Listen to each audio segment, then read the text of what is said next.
Hindi mo akalain sexy lang siya. Magandang bulaklak ko. Iniisipin na isang lalaki. Magandang pwede makangatawa. Sabi ko malaman ko ano sa isang box sa kanya. Para sa talagang isang prinsip na sa panaginip na makikita. Pwede ba magkita ang dalawa? Bumayad ka na. Hindi pwede. Hindi pwede! Love? Kiss. Ang malas mo naman talaga, Kay. Hindi natuloy ang date niya ni Hikari dahil ginulo kayo ni Sakura at pagkatapos, tinulungan pa siya ni Hikari na i-research ko ano ang type mo sa babae. Sa huli, si Jung pala ang magugustuhan at siya ang pinili ni Sakura. Yung moral code, yung plano, at kung ano yung type niya sa babae. Nag-alala talaga ako kasi hindi kayo pumasok na dalawa kahapon. Akala ko kung ano nangyari, sinama lang pala ni Sakura si Hikari. Anong type niya? Moral code. Kung ako sa'yo, hindi ako makikialam sa bagay na to. Dahil masama ang mangyayari pag ako naging kaaway mo. At alam mo naman siguro kung ano mangyayari, hindi ba? Anong mangyayari ang sinasabi mo? Jun, Hindi ako mukhang hindi ka natatakot sa'yo, titigilan no? ng Sakura na yun. Mapilit pa rin siya kahit na tinanggihan mo na. Pasensya ka na, hindi ako pwede makipag-date sa'yo. Ang bilis mo naman tumanggi. Alam mo, pinagigit ko talaga ang gusto ko! Ikaw pa lang nakilala ko sa pusong ba sa ideal man ko! Kahit na, hindi ko pa rin babaguhin ang sinabi ko. Okay lang. Uuwi na lang muna ako ngayon. May mga pinaplano pa akong gawin, kaya paghandaan mo sana yun. Sige, ganda na. May pinaplano siyang gawin. Ano kayang plano niya?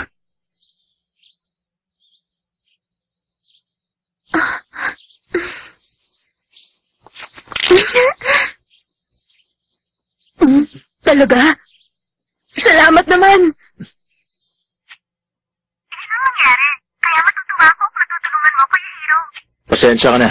Hindi kasi ako pwede sa araw na yun. Ganun ba? Sige, okay lang naman. Good luck. Magtagumpay ka sana. Salamat! Huh? Oh, galing ang message sa papa ni Kay. Huh? Ang sabi niya, bilang pasasalamat sa pag-aalaga kay Kay, iniimbita ko kayo sa isang barbecue party ngayong weekend. Huh? Bakit sa inyo pinadala yung message? Bakit hindi kay Kay? Siguro alam kasi ng papa niya na hindi siya papayag. Talagang hindi. Dahil wala namang maganda nangyayari sa mga ideya niya. Kaya tanggihan mo na lang. Hikari, meron daw barbecue party? Ano? Barbecue? Marco! Plano! Gusto niyo sa babae! Marco! Barbecue! Tama! Naiintindihan ko na yung barbecue! Ayos na! Nakikinig ka ba sa akin, Akira? Mas maganda kung si Hikari na lang ang susundin ko. Isa pa, sa'yo lang naman mulang magandang nangyayari, di ba? Pero hindi ba ako pumapayag? Takashima, may barbecue party. Excited na ako. Teka, sandali. Di ako makakasama sa inyo. Meron kasi akong gagawin ngayong weekend eh.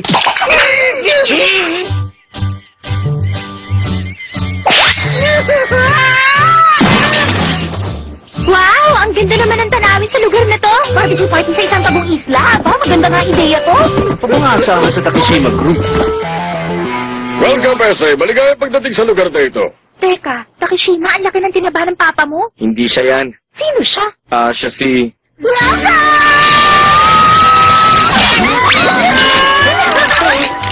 Siya si Mr. Shibubo, ang papa ni Sakura. Oo, tama. Ang sabi kasi sa akin ni Sakura, gusto niya raw makipagkaibigan sa inyong mga taga-SA. Kaya naisip ko na kausapin ng papa ni Kay. Siya nag-asikaso at naghanda ng lahat para sa akin.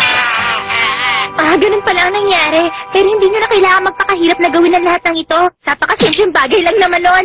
Sakura, huwag ka na mag-alala. Mababait naman ang taga-SA. Kaya magsaya ka na. Nakakatuwa naman. Salamat, Hikari. Maalala ko nga pala, mamayang gabi pa ang balik ng sinakay nating speedboat.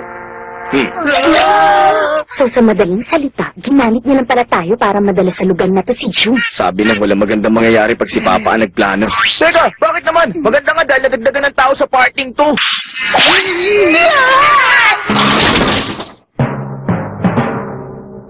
Wow, ang galing! Ganito ba talaga ang barbecue party? Gusto ko sana ako medyo wild ang dating. Huwag ka mag-alala. Kung meron mang mangyayari, gamitin mo lang to. Maraming salamat. Nangyari! ikaw pala, Sakura. Tamang-tama ang dating mo. Pwede bang pakitulungan mo kami magbuhat? Sige. Teka lang, Itay! Sandali lang! Teka, John! Mukhang nahihirapan ka na. Tutulungan na lang kita kahit ganito ako malakas ang katawan ko. Aka na! Sakura. Hello, John!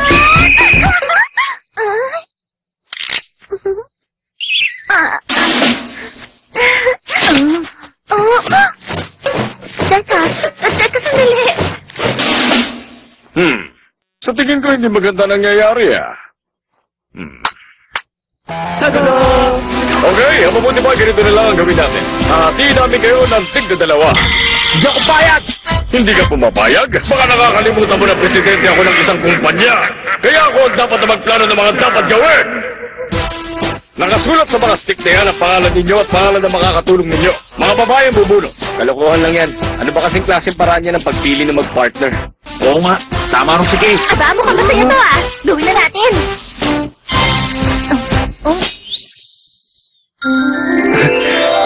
Sige, kung mapilit kayo, wala na akong magagawa. Kay!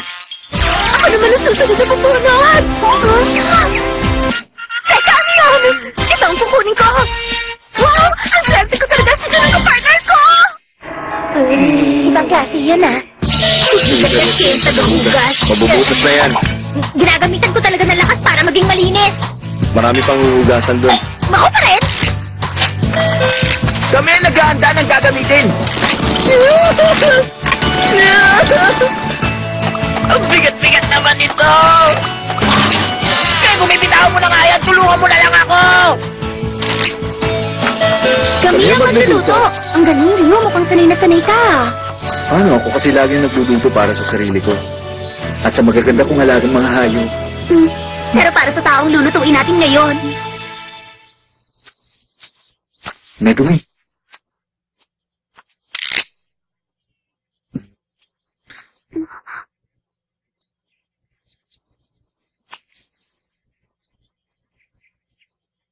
Si Megumi. At saka si Ryu. Jun! Tara, pumunta tayo sa Bandaron. Doon na lang tayo sa medyo tagong lugar. Ano ka ba? Bakit ganun naman pa hinihipan ng piso na yan? Teka, dali lang! Ryu! Megumi! Ryu, bakit parang overprotective ka kay Jun? Bakit ba masyado mong pinoprotektahan si Jun kay Sakura? Ano bang dahilan? Wala naman. Walang dahilan. Ba't mo yung ginagawa? Pasensya na, Akira. Ha? Hindi ko pwedeng sabihin sa'yo. Nangako ako kay June. Sige, hindi na ako magtatanong ulit. Salamat.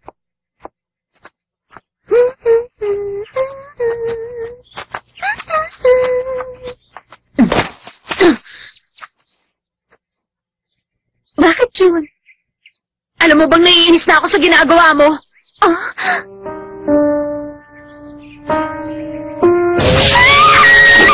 Ay, naku, pambihira!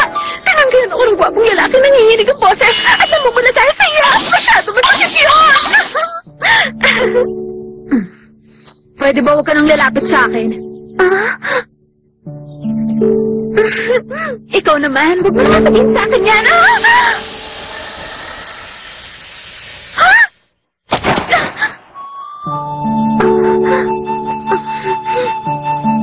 Maraming salamat.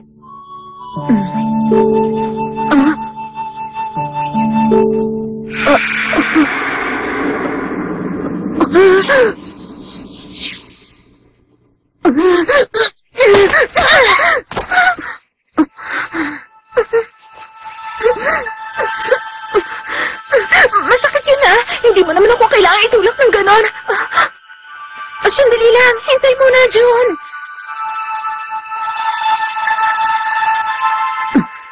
Kapag malaman niya ang sekreto ko, sigurado akong kamumuhian niya ako.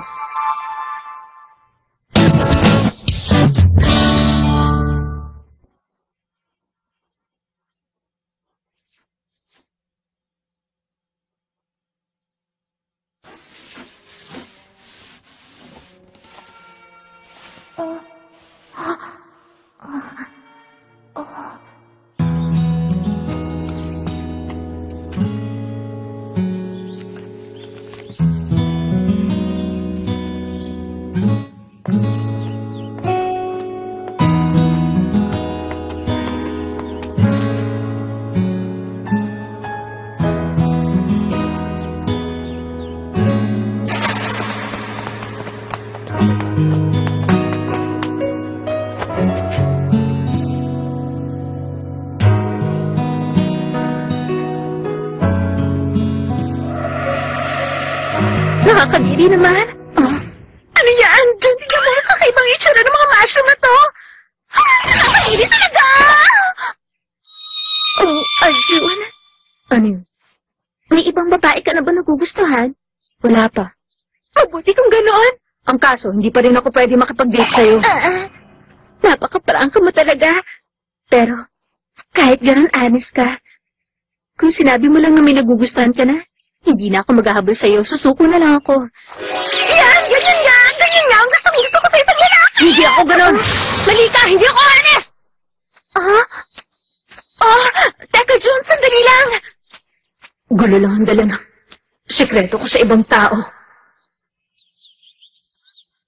June! Ha? Naalala na ako. Sakura! Kayo pala, Ryu, Megumi. Ayos ka lang ba? Hoy, Sakura!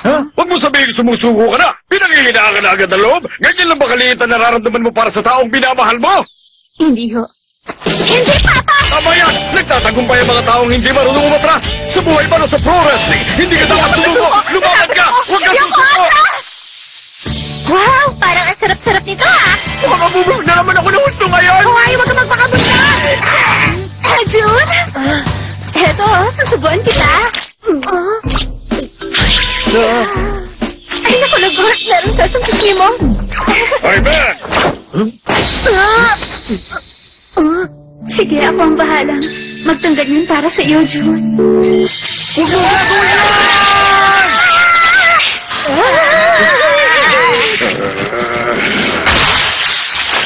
Pwede ba tumigil na kayong dalawa? Sabihin niyo, ano ba problema kay Sakura? Sana ko na pinagkuyatan mo alagaan hanggang sa lumaki. Ano ba talaga ang dahilan? Bakit pa gano'n na lang ang pagkatlan ninyo?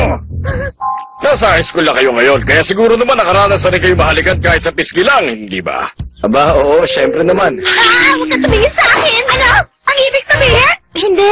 Ano kasi? Hindi nga sapat yung ganun, hindi ba?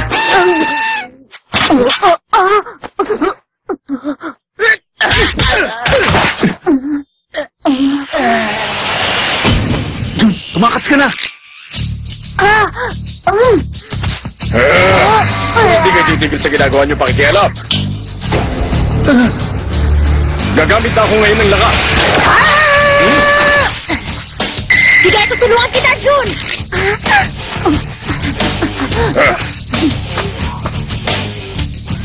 Makikialam ka na rin? Sa tingin ko, hindi niyo naiintindihan. Ano? Pero, ang totoo niyan, kailan ko lang natutunan ng bagay na to. Anong natutunan? Nalaman ko na ang paghalik, ginagawa lang yun sa tao na gugustuhan mo. Hindi yung pinipilit ipagawa kahit kanino. Ang galing naman, sa tingin ko nagmamature ka na talaga, Hikari. Kaya naman tuwang-tuwa ako. Naku, talaga ikaw,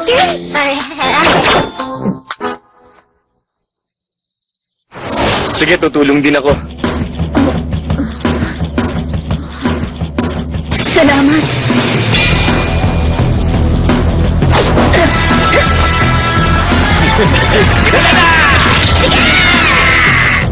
Ano, okay ba?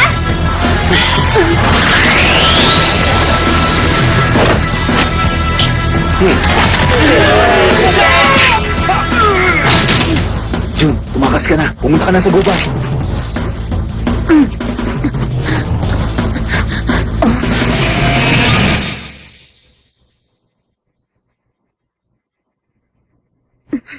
Ganun pala. Sigurado na ako na hindi mo talaga ako gusto.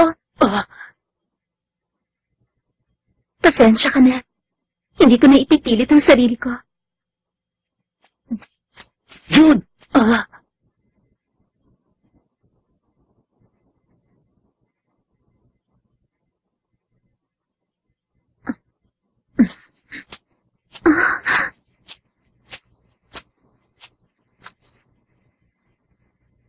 Sige, gawin mo na. Halikan mo na ako. Sakura, sabi mo, tapat ako, pero nagkakamali ka dahil hindi ako ganun. Meron akong itinatagong sikreto. Kung naiwas ako sa'yo, hindi yung dahil sa hindi kita gusto. Sakura, kapag nahalikan mo ako at nag-iba ang kilos ko, lumayo ka na agad sa akin.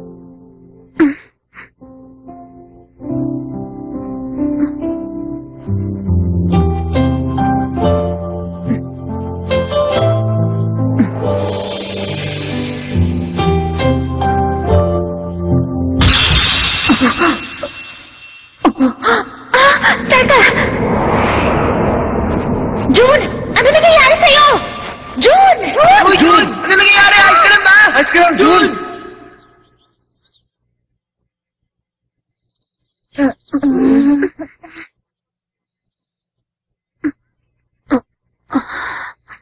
Jun! Gising ka na, Jun! Ayos ka lang ba? Ay, ang sikip naman ito. Jun! Ano yan? Bakit sa pisngi mo ako hinalikan? Para naman pala kayo mga kindergarten. Ano yan? Jun ba yan? Medyo matagal na rin pala magmula nung huli ako maging ganito. Kailangan ko magpasalamat sa babaeng umalik sa akin. Diba? Ano ba nangyayari dito? Sa palagay ko lang, mukhang tinatabla na sila ng charm ni Jun. Ano sabi mo, Charm? Oo, pero tingnan mo, ikaw lang yata ang hindi tinatablan Hikari. Ano ibig mo sabihin? Paano yan? Wala kasi kayong kurente. Para nakakalalaki siya! Pasensya na, matagal na sakit yan ni Jun. Ha? Nung maliit pa si Jun, nakapanood siya ng nag-hypnotize sa isang TV program para maka-attract ng mga kababaihan. Pero hindi na nawala ang pag-hypnotize kay Jun. At magmula nun, nagliping kanya na si Jun pagkatapos siyang mahalikan ng isang babae. Namumukadkad na malulusog na water lilies. Basta ng hamog ang mga cosmos. Nagsasayawan ng mga mapupulang bulaklak sa ihip ng hangin. Nagagandahan. Sila ang mga bulaklak ko. Wala ka na nagtitili ako sa'yo!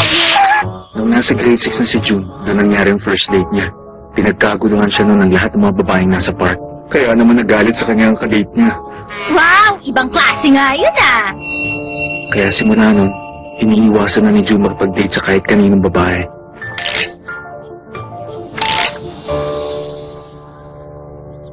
Ano pala nangyari? Leo, anong balak niyong gawin? Babalik siya uli sa dati pag nawalan siya ng malay. Kaya Megumi, bahala ka na.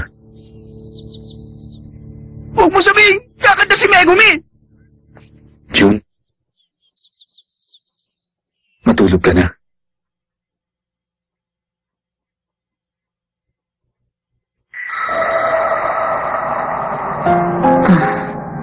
Kahit na naging ganito ako, nasa isip ko pa rin ang dating kalmadong ako. Ang mga taong ginulat ko, at ang mga taong nag-alala sa akin. At ang mga salitang narinig ko noon. Nakakatiri ka! Dumating ako sa puntong kinamuhian ko ang sarili ko. Dahil ako mismo, naniwala akong ganun ako. Gaya ng sabi nila, nakakadiri ako.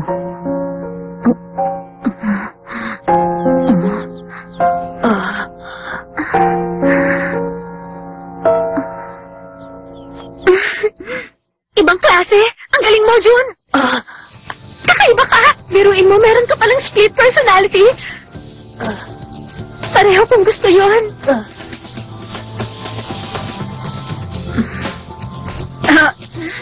Maraming salamat. Masaya ako. Natutuwa rin ako. Kahit paano.